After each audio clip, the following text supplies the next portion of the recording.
جو ہی جنگ کے سائے منڈانے لگے میں نے یہاں پر میٹنگز کی اور پھر ہماری ٹیم چاروں صوبوں میں محترم وزرائے اعلیٰ سے انہوں نے جا کے میٹنگز کی. لاہور میں چیف منسٹر پنجاب مریم نواز صاحبہ سے، سندھ میں شاہ صاحب سے، کے پی اور بلوچستان میں جا کے اور پوری ان کو صورتحال کی آگاہی کی.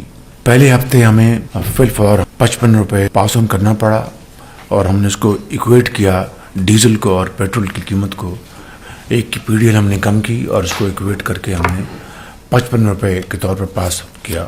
پاکستان کے محنتی دہقاں، مزدور، دکاندار، ان کے لیے بے پناہ ایک معاشی بوجھ تھا جو کہ انہوں نے ایبزارب کیا. اللہ تعالیٰ کے فضل و کرم سے آپ کی سب کی اجتماعی اور بھرپور کاوشوں سے ہم نے وقت کے اوپر ہم نے یہ ساری چیزوں کو جانچا، ڈیبیٹ کیا اور اس کے لیے ہم نے اقدامات اٹھائے. کیبنٹ کی 2 مہینے کی تنخواہ جو ہے وہ انہوں نے والنٹریلی انہوں نے سرنڈر کی. تیل کی جو کنزمپشن ہے اس میں 50% کی کٹوتی لگائی.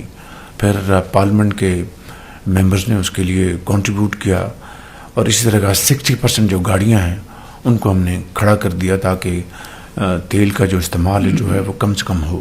میں اس معاملے میں شکر گزار ہوں چیئرمین بلاول بھٹو صاحب کا بھی. انہوں نے خصوصی طور پر اس میں بڑی دلچسپی لی، میرے پاس تشریف لائے، ہم نے ان سے بھی ہر چیز شیئر کی.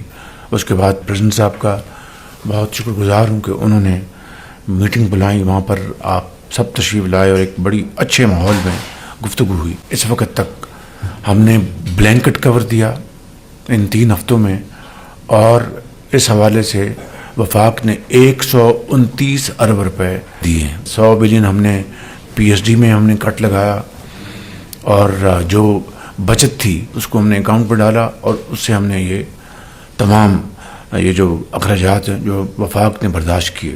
اب آج وقت آ چکا ہے کہ سب نے مل کر اس معاملے کو طے کرنا ہے. اس کے لیے میں وزرائے اعلیٰ کا خاص طور پر سب کا شکریہ ادا کرنا چاہتا ہوں کہ انہوں نے پریزیڈنسی میں میٹنگ میں بھرپور تعاون کا یقین دلایا. میں بلاول بھٹو صاحب کا خصوصی طور پر شکریہ ادا کرنا چاہتا ہوں اور انہوں نے پوری اس وقت جو صورتحال ہے اکٹھے اس چیلنج کا مقابلہ کرنے کے لیے بھرپور یقین دہانی کرائی. اور میں سمجھتا ہوں کہ یہ ایک بہت بڑی قومی یکجہتی، اتفاق، اتحاد کی نشانی ہے جس کے بغیر کوئی قوم بھی اتنے بڑے چیلنج کا مقابلہ نہیں کر سکتی.